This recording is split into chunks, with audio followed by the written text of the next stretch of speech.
parcours, j'ai un peu deux trucs qui sont restés depuis que j'ai fini l'école. C'est d'un côté le côté social et puis le côté écriture. Ça fait depuis que j'ai 7 ans, je crois. Et puis j'ai fait un bachelor en création littéraire. Et là, je suis en train de refaire un bachelor, mais en travail social. Mais j'écris toujours à côté. Donc voilà, c'est un peu... des fois un peu plus l'un, des fois un peu plus l'autre, mais les deux, globalement, tout le temps. Rencontré avec la paternelle, c'est quand j'avais 3 ans et que je suis venue voir La Petite Sirène et que c'était incroyable et que je me souviens du ballet des perles et que je m'étais dit que c'était fou et qu'il fallait absolument que je fasse ça. Donc du moment que j'avais 8 ans et que j'avais le droit, j'ai fait ça. Comme bouger mon corps, c'est pas terrible, j'ai été au chœur pendant 13 ans. Une fois qu'on atteint le microdata, c'est difficile de partir. Donc là, ça fait 6 ans, je crois, que je suis dans l'équipe décor.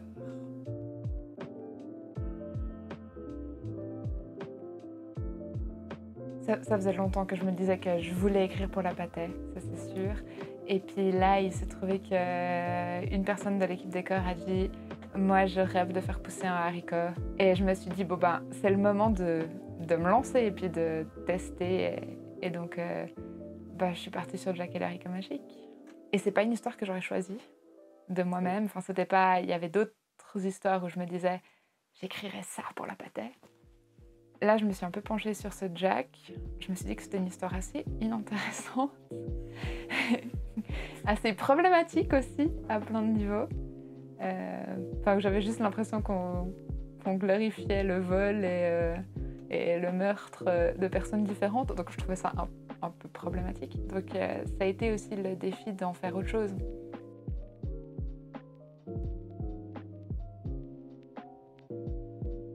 Alors, ce nouveau Jack, c'est des années après le Jack qu'on connaît. Le Jack qu'on connaît, il est devenu grand-papa.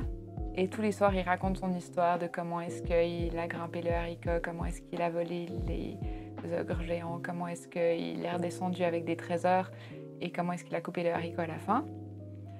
Et tous les soirs, il y a tous les gamins du village qui l'écoutent. Et les gamins du village qui sont des fois pas très sympas entre eux, parce que c'est quand même des gamins du village, et notamment le petit-fils qui s'appelle aussi Jack, parce que, voilà, Jack Junior, quoi, qui se fait un peu chamailler par tout le monde. La nuit arrive, et quand la nuit tombe, il y a une espèce de débandade, les enfants qui crient qu'il y a un géant qui est là, un ogre. Et quand Jack et sa petite sœur sortent de sous les draps où ils s'étaient cachés, ils se rendent compte qu'il n'y a plus personne. Il n'y a plus personne, il y a juste Loa qui pondait des œufs d'or, il était une fois il y a très longtemps, et la harpe, qui sont deux des trésors que le grand-père avait ramenés. Et ces deux trésors se trouvent être un peu plus que des trésors, mais être aussi des personnages qui ont plein de choses à dire et qui n'ont pas été écoutés pendant assez longtemps.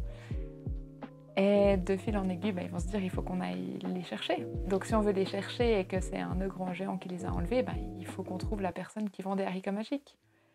Donc ils vont se balader et ils vont rencontrer plein de personnages de contes de fées qu'on connaît, qu'on a souvent vus à la paternelle. On va retrouver Alice, on va retrouver Crochet, on va retrouver Pousset, on va retrouver le chaperon rouge.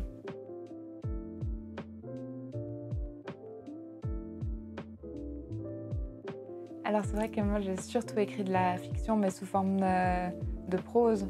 Donc en effet des nouvelles, beaucoup, ce genre de texte plutôt. Et le théâtre, c'est très différent et en même temps, je ne sais pas si je peux dire que j'ai écrit du théâtre, je dirais que j'ai écrit une pièce pour la paternelle. Oui. Ce qui est quand même différent dans le sens que ça faisait moins peur, parce que la paternelle, je connais un peu. J'ai aussi été un moment dans le comité de lecture, donc j'avais l'habitude de lire des textes qui étaient soumis au comité de lecture et à la pathé. Et puis, il y a plein de contraintes pour la paternelle qui rendent les choses plus faciles. Il faut beaucoup de personnages. Là, je m'étais fixé la contrainte que chaque enfant, même s'ils ont 3 lignes à dire, que ça soit intéressant quand même et qu'ils puissent s'amuser. Donc, il fallait un peu faire des personnages en couleur. Il y a des questions de temps, il y a la question du public aussi. On écrit pour des enfants plutôt. Donc, voilà, ça faisait un peu plein de contraintes qui existaient. Puis, avoir des contraintes, ça facilite l'écriture.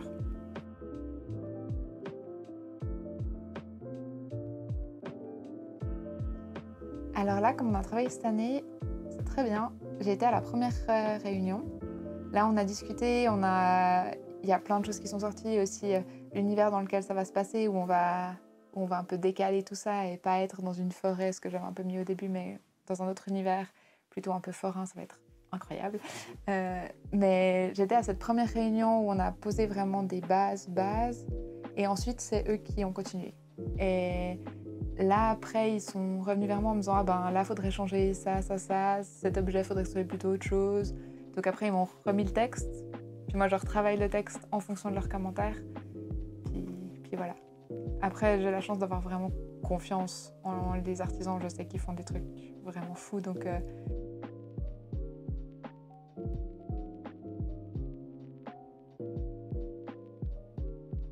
c'est clair que là, ça a bien changé. Surtout après les auditions, il y a plein de choses qui bougent. Où là, je sais qu'on travaille d'une façon où on essaie de faire qu'il n'y a pas 1000 allers-retours parce que ça fait beaucoup de travail et pour Marie et pour moi. Mais qu'elle me donne en une fois les gros morceaux. Mais là, je sais, je suis déjà en train de me projeter qu'il y a plein de choses qui vont changer. Certains personnages qui vont être dans des couleurs très différentes de comme je les ai écrits. Et je trouve ça vraiment génial. J'ai l'impression que ça apporte des couches différentes qui vont être vraiment intéressantes. Donc,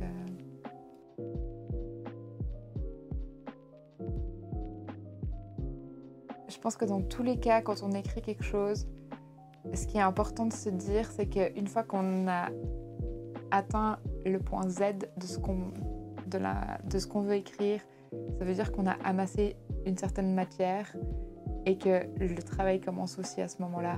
Parce que c'est là où il va falloir couper, où il va falloir... déjà, partir du principe qu'une fois qu'on a tout amassé, ça va être pour enlever. Souvent, c'est important d'élaguer. Et ouais, j'ai vraiment cette image-là de terre glaise où on amasse toute la terre pendant qu'on écrit. Et une fois qu'on a un texte, faut commencer à travailler et se dire qu'on a fini, qu'on a atteint le point Z, c'est se tromper un peu.